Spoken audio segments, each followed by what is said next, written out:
శ్రీ మాత్రే నమః. శ్రీ గురుభ్యో నమః. ఈ వీడియోలో ధన్వంతరి మంత్రాన్ని నేను ఇస్తున్నాను. ఈ మంత్రాన్ని ప్రతిరోజు 11 సార్లు మంత్రాన్ని జపిస్తే చాలండి.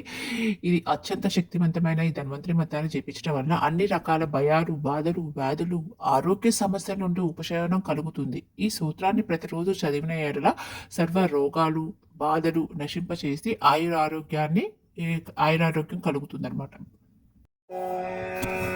नमो भगवते महासुदर्शनाय वासुदेवाय धन्वन्तरये अमृतकलशहस्ताय सर्वभयविनाशाय सर्वरोगनिवारणाय त्रैलोक्यपतये त्रैलोक्यनिधये श्रीमहाविष्णुस्वरूप श्रीधन्वन्तरी स्वरूप श्री श्री श्री औषधचक्रनारायणाय स्वाहा।